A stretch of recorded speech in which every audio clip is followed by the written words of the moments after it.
അസ്സലാമു അലൈക്കും വറഹ്മത്തുള്ളാഹി വബറകാത്തു.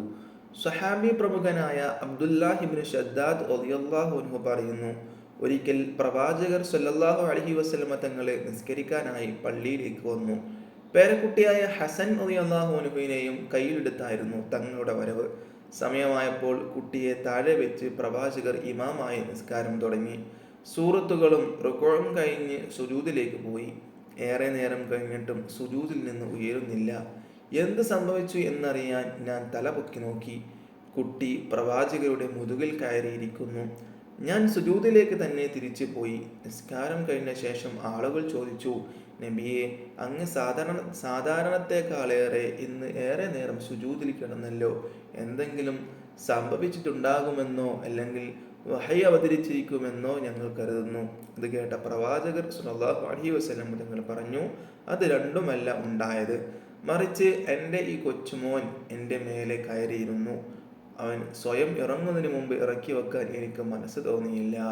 നോക്കൂ, ഇതര ചിന്തകളൊന്നും തന്നെ കടന്നു വരുന്നത് പോലും അനുവദിക്കപ്പെടാത്ത നിസ്കാരം എന്ന അതിമഹത്തായ ആരാധനയ്ക്കിടയിലാണ് ഇത് സംഭവിക്കുന്നത്. പ്രവാചകർക്ക് കുട്ടികളോടുള്ള സ്നേഹം എത്രമാത്രം ഉണ്ടായിരുന്നു എന്നത് ഇതിൽ നിന്ന് തന്നെ മനസ്സിലാക്കാമല്ലോ. അനസ് റളിയല്ലാഹു അൻഹുവിന്റെ സഹോദരനായ അബൂ ഉമൈറിന്റെ സംഭവവും ചരിത്രവും ഓർത്തു വെക്കുന്നു. അതായത്, കൊച്ചുകുട്ടിയായിരുന്ന അബൂ ഉമൈറിന് ഒരു കിളി ഉണ്ടായിരുന്നു. നുഗൈർ എന്നായിരുന്നു അതിനെ വിളിച്ചിരുന്നത്.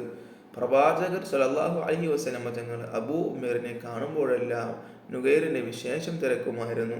ഒരു ദിവസം പ്രവാചകർ നടക്കുന്ന വഴിയിൽ അബൂ ഉമൈറിനെ കണ്ടു. അവന്റെ മുഖത്ത് എന്തോ വിഷമമുള്ള പോലെ പ്രവാചകർക്ക് തോന്നി. അവിടുന്ന് ചോദിച്ചു, അബൂ ഉമൈർ, എന്തൊക്കെയുണ്ട് നുഗൈറിന്റെ വിശേഷം? അബൂ ഉമൈർ സങ്കടത്തോടെ പറഞ്ഞു, റസൂലേ, നുഗൈർ മരിച്ചുപോയി.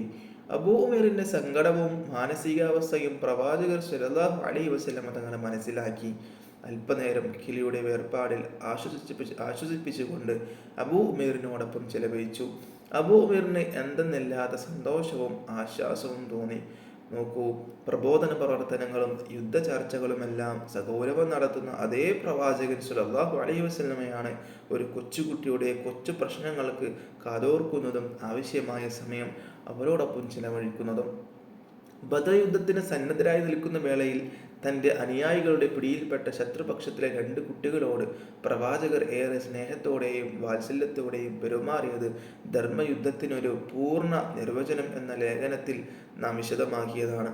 ശത്രുവിൻ്റെതാണെങ്കിൽ പോലും കുട്ടികളെ കുട്ടികളായി കാണാൻ പ്രവാചകർക്ക് എപ്പോഴും സാധിച്ചിരുന്നു എന്നതും അവരോട് വാത്സല്യത്തോടെ മാത്രമേ പെരുമാറാനായിരുന്നു എന്നുള്ളതും കാണിക്കുന്നതാണ് പ്രസ്തുത സംഭവം.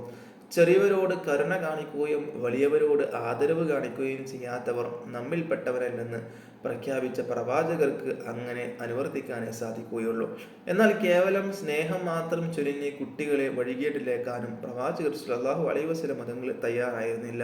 അവരിൽ തെറ്റുകൾ കാണുമ്പോൾ അർഹിക്കുന്ന പ്രാധാന്യത്തോടെ ഉചിതമായ രീതിയിൽ അത് തിരുത്താനും പ്രവാചകർ സ്വല്ലല്ലാഹു അലൈഹി വസല്ലം തങ്ങൾ ശ്രദ്ധിച്ചിരുന്നു. അതാണല്ലോ ഫലപ്രദമായ രക്ഷാകർത്തം. ഉമർ ഇബ്നു അബീ സൽമ കൊച്ചുകുട്ടിയായിരുന്നപ്പോൾ പ്രവാചകരോടൊപ്പം ഭക്ഷണം കഴിക്കുകയായിരുന്നു.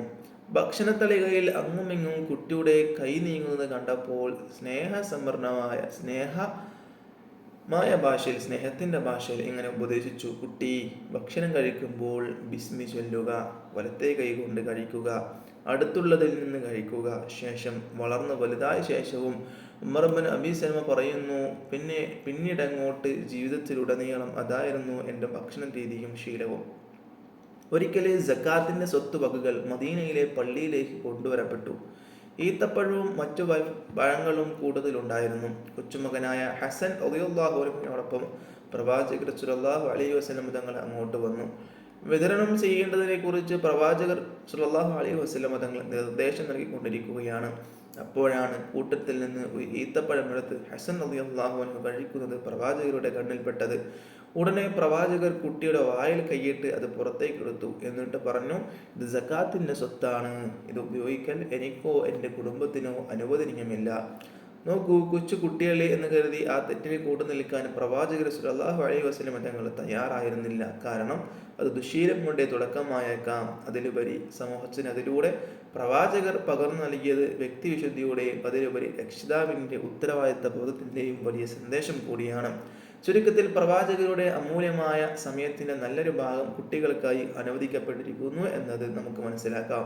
കുട്ടികളോടൊപ്പം ആന കളിക്കാനും മറ്റു കളിചിരികളിൽ ഏർപ്പെടാനും പ്രത്യേകം ശ്രദ്ധിക്കുകയും കൃത്യാന്തര ബാഹുല്യങ്ങൾക്കിടയിലും സമയം കണ്ടെത്തുകയും ചെയ്ത പ്രവാചകനെ ആ നിലയിൽ വീക്ഷിക്കുമ്പോൾ കുട്ടികളുടെ കൂടി പ്രവാചകനാണെന്ന് പറയാതെ വയ്യ.